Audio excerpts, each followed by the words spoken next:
The National Electrical Code, specifically Section 300.4(e)(1), addresses the installation of wiring methods within raceways for supplemental physical protection. This provision acknowledges that situations may arise where additional safeguarding of electrical conductors is desirable or necessary. Section 342.12 stipulates that surface raceways must be constructed of metal and of a rigid type, or alternatively, be composed of a non-metallic material explicitly listed for the intended application. Furthermore, Section 334.30 dictates that non-metallic underground conduits must adhere to the installation guidelines outlined in Sections 300.5 and 300.30 of the National Electrical Code. According to the National Electrical Code, an MB, commonly referred to as Romex, is permitted to be installed inside conduit for the express purpose of enhancing its physical protection. The code mandates that the conduit employed for this purpose must be either metallic or a non-metallic type specifically approved for such use.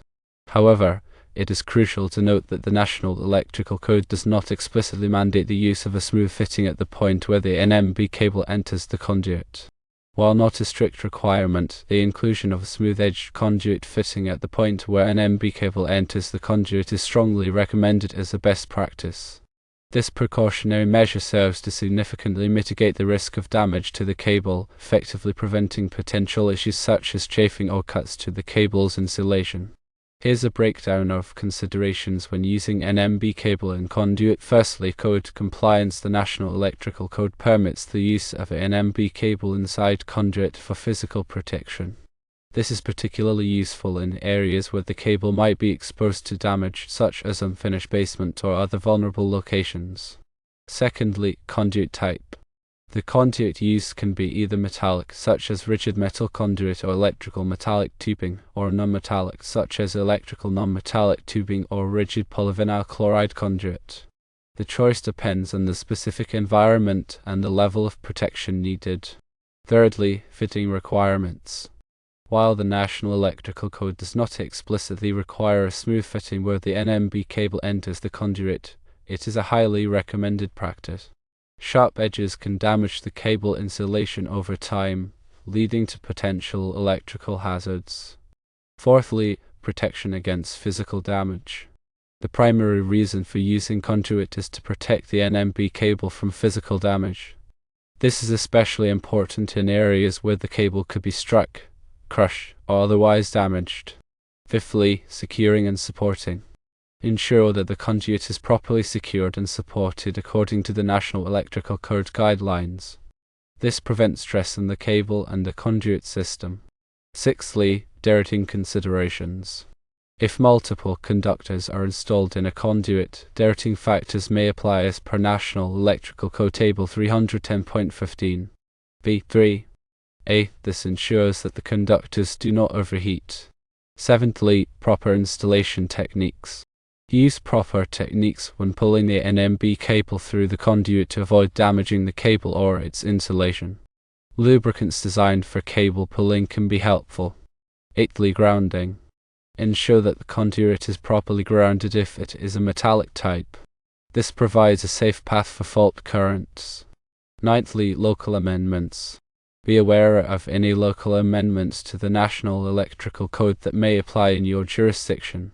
Local codes can sometimes be more stringent than the National Electrical Code. Tenthly, inspection. Have the installation inspected by a qualified electrical inspector to ensure that it meets all applicable codes and standards. In practical terms, consider the following scenario. You are running NMB cable down an unfinished basement wall to connect to a switch. The cable will be exposed and potentially subject to physical damage. To protect the cable, you decide to run it through a section of rigid polyvinyl chloride conduit. Because the National Electrical Code does not mandate a smooth fitting, you could technically insert the NMB cable directly into the cut end of the conduit. However, the raw edge of the polyvinyl chloride conduit could be sharp and abrasive. Over time, this could wear away the cable insulation, creating a risk of short circuits or ground faults. To mitigate this risk, it is advisable to install a smooth-edged fitting at the point where the NMB cable enters the conduit. This fitting provides a rounded, smooth surface that prevents the cable from rubbing against the sharp edge of the conduit. This simple addition significantly increases the safety and longevity of the installation. It is important to note that while the National Electrical Code provides a baseline for electrical safety, it is not exhaustive. Electrical installation should always be performed in a manner that prioritizes safety and long-term reliability. When in doubt, consult with a qualified electrician or electrical inspector.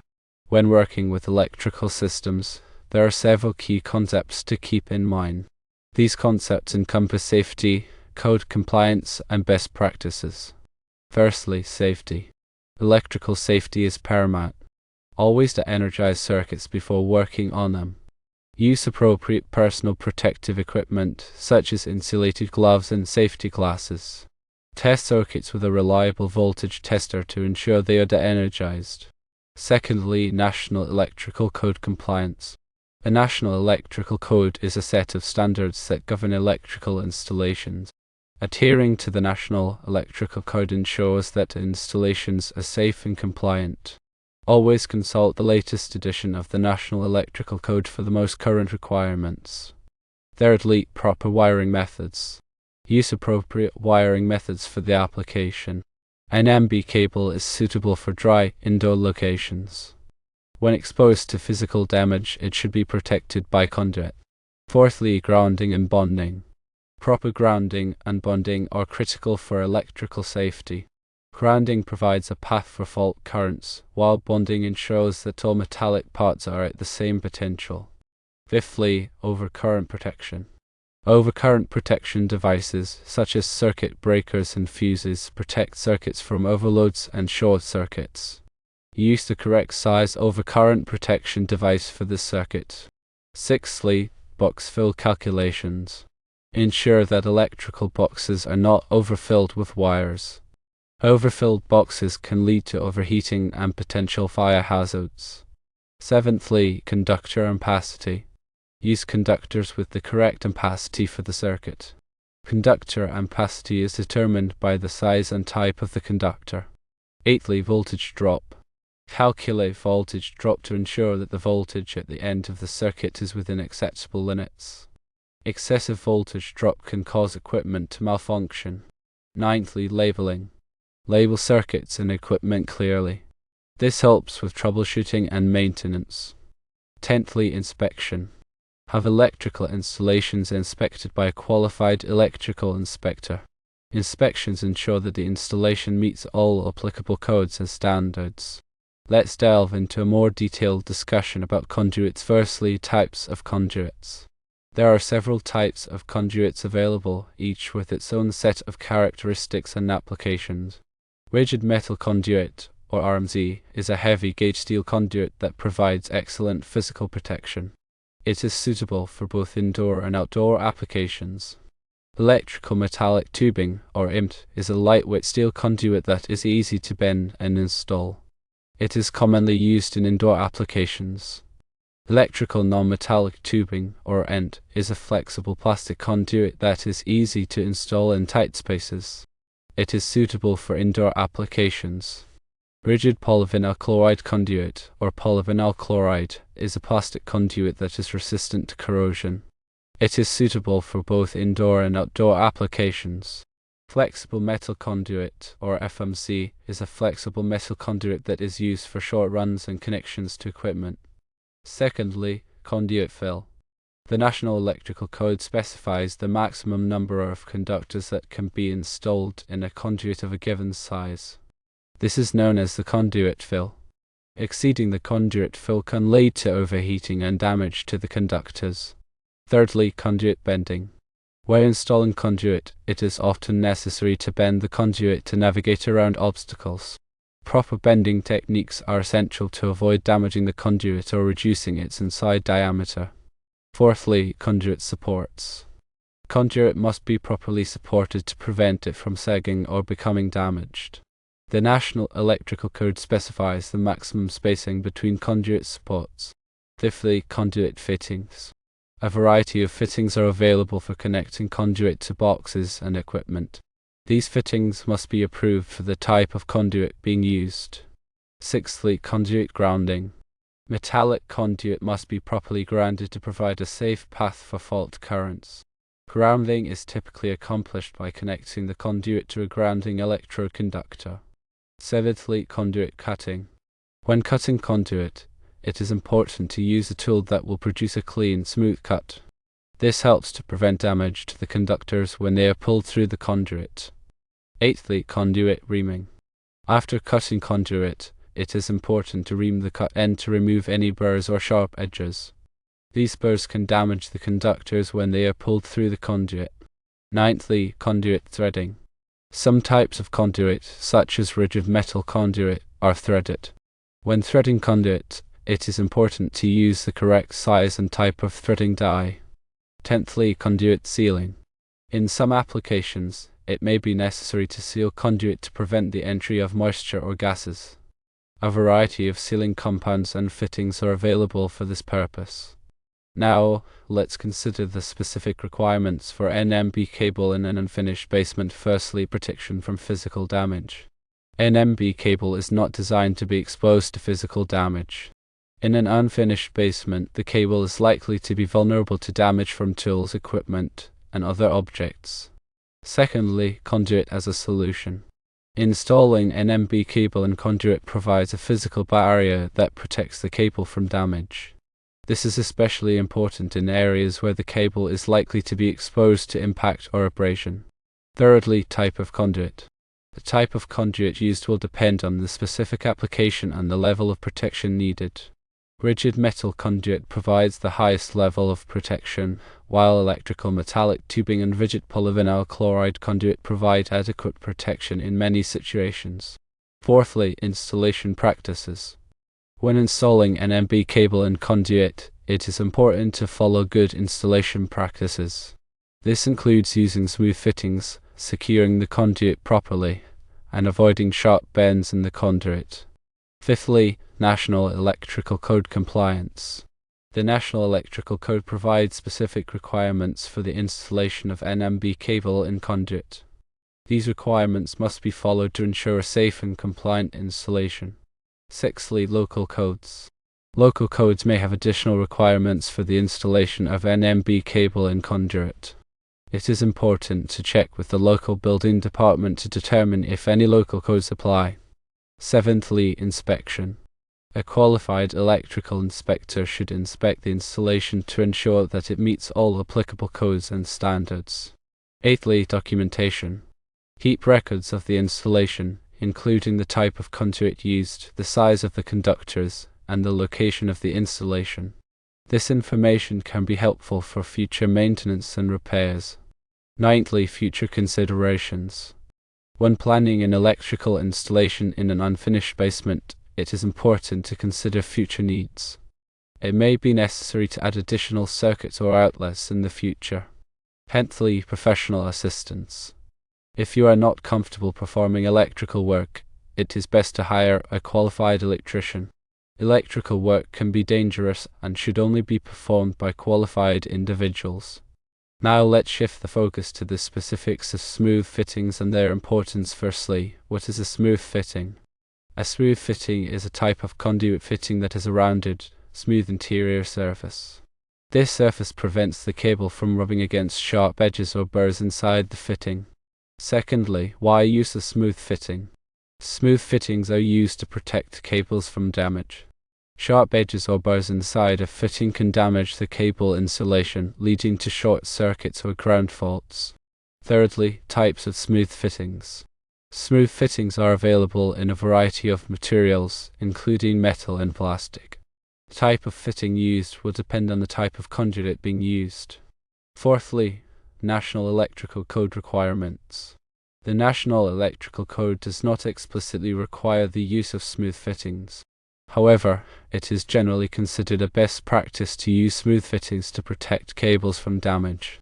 Fifthly, installation practices. When installing smooth fittings, it is important to follow good installation practices. This includes tightening the fitting properly and ensuring that the cable is not pinched or damaged during installation. Sixthly, cost considerations. Smooth fittings are typically more expensive than standard fittings. However, the added cost is often justified by the increased protection they provide for the cables. Seventhly, long-term benefits. Using smooth fittings can help to extend the life of the cables and reduce the risk of electrical problems. This can save money in the long run by reducing the need for repairs and replacements. Eighthly, safety benefits. Smooth fittings can help to improve electrical safety by reducing the risk of short circuits and ground faults. This can help to protect people from electric shock. Ninthly, professional recommendations. Many electricians recommend the use of smooth fittings as a best practice for electrical installations. Tenthly, alternatives. If smooth fittings are not available, alternatives such as using a reaming tool to smooth the edges of standard fittings can be used. However, smooth fittings are generally the preferred option. Next, let's discuss some common misconceptions about NMB cable and conduit. Firstly, misconception 1. NMB cable can be used in wet locations without protection. This is incorrect. NMB cable is only approved for use in dry locations. If the cable is exposed to moisture, it must be protected by a waterproof conduit or other means. Secondly, misconception 2. A type of conduit can be used to protect NMB cable. This is also incorrect. The type of conduit used must be approved for the application. For example, electrical metallic tubing is not approved for use in direct burial applications. Thirdly, misconception 3. Smooth fittings are not necessary when using conduit.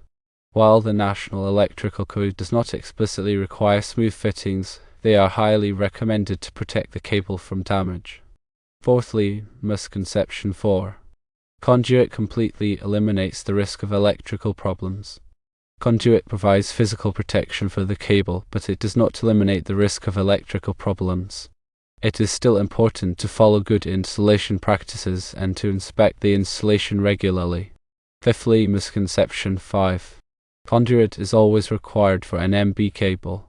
Conduit is only required when the cable is exposed to physical damage or when required by local codes. In some cases, an NMB cable can be run without conduit. Sixthly, misconception 6. Conduit is easy to install. Installing conduit requires some skill and knowledge. It is important to use the correct tools and techniques to avoid damaging the conduit or the cable. Seventhly, misconception 7. All conduit is the same. There are many different types of conduit, each with its own set of characteristics and applications. It is important to choose the right type of conduit for the application. Eighthly, misconception 8. Conduit is always expensive. The cost of conduit varies depending on the type of conduit and the quantity purchased. In some cases, conduit can be a cost-effective solution for protecting an NMB cable. Ninthly, misconception 9. Conduit is maintenance-free. Conduit should be inspected periodically to ensure that it is in good condition. Damaged conduit should be repaired or replaced promptly. Tenthly, misconception 10. I can do electrical work myself without any training. Electrical work can be dangerous and should only be performed by qualified individuals. It is important to get the proper training and to follow all applicable codes and standards. To summarize the key points, firstly, NMB cable can be installed in conduit for physical protection. Secondly, the National Electrical Code does not specifically require smooth fittings, but they are recommended. Thirdly, using smooth fittings prevents damage to the cable insulation. Fourthly, conduit must be properly secured and grounded. Fifthly, always follow the National Electrical Code and local codes. Sixthly, when in doubt, consult with a qualified electrician. Seventhly, electrical safety is paramount. Always to energize circuits before working on them. Eighthly, use appropriate personal protective equipment. Ninthly, inspect electrical installations regularly. Tenthly, keep records of all electrical work performed. By following these guidelines, you can ensure safe and compliant electrical installations that protect both property and people.